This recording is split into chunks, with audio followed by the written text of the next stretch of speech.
But that's done through the Department of Administrative Services. They put a bid in for it, and then they receive the horse. So we are talking politics.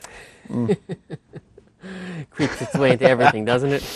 Yeah, a little bit, I suppose. So you have, but ideally, I suppose, you want to grow your company a little bit, and as the company grows, that would include getting your numbers of horses back to a maybe not a 1-to-1 ratio, but close to that. Well, right now we understand the difficult times that the state's in, and we're trying to be part of that solution.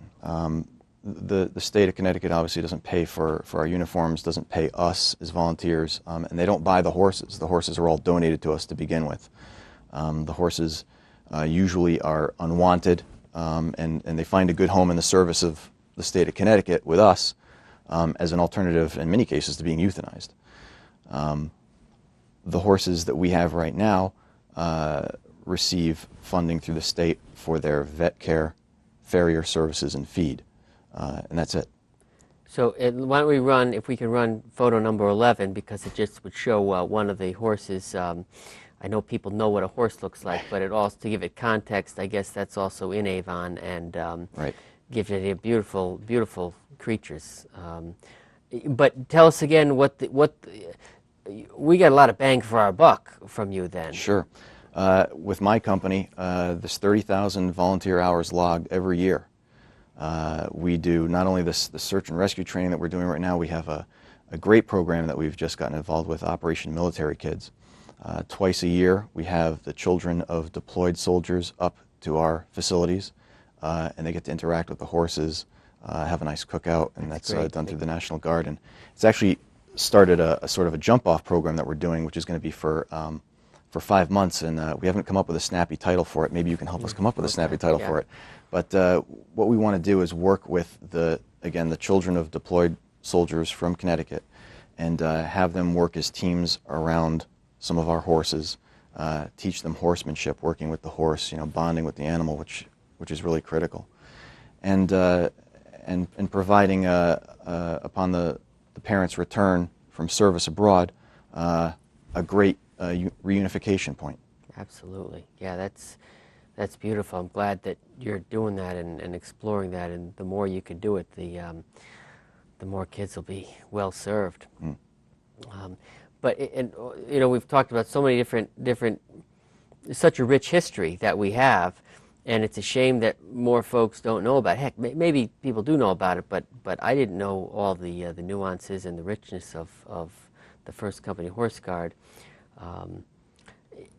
So it's nice that we can get this message out. Now you're getting ready, or are you currently having new training? And if someone wanted to get involved, with whom should they speak? They could get onto our website. We have a join up section, ctfirsthorse.org. That's the best way. We just began our 2010 recruit class. We have candidates who are currently going through that, and our recruit process is fairly extensive. Now we have a little bit of a smaller class this time around because we have fewer horses, and so having fewer horses, naturally, I'm going to have a smaller company size.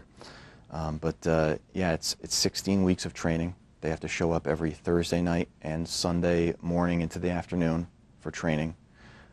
They graduate at a ceremony at Camp Rel afterwards, at which they become full-fledged cavalry troopers, and they earn their spurs.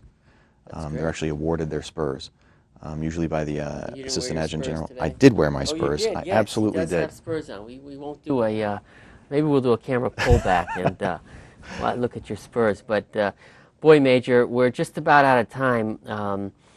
Anything you'd like to end with before we head out, and thank you for being here? I would just say that I think the entire troop, the First Company Governor's Horse Guards, is a proud and great tradition. The people who serve give of their own time and money for the love of service, and we're very, very proud of the tradition we have, and we're proud to continue to be a useful element of the Connecticut State Military Department. And I think it's very well said. I think you're even being modest that you really are a jewel that Connecticut has, and I'd encourage anyone research more about it and to learn more about it, and if they're so inclined to get involved, because it's a win-win for those that get involved, but even more so for our state. So thank you for your service, Major, and for taking the time to share with us. Thank you, sir. Well, maybe we'll look forward to having you back. You can tell us how this recruiting class did, and see if we can get you some more horses. That'd be great. Okay. Thank you. Well, thanks, Major, and thank you, viewers, for watching another edition of Connecting with TRO. We'll look forward to seeing you again next time. Have a great one.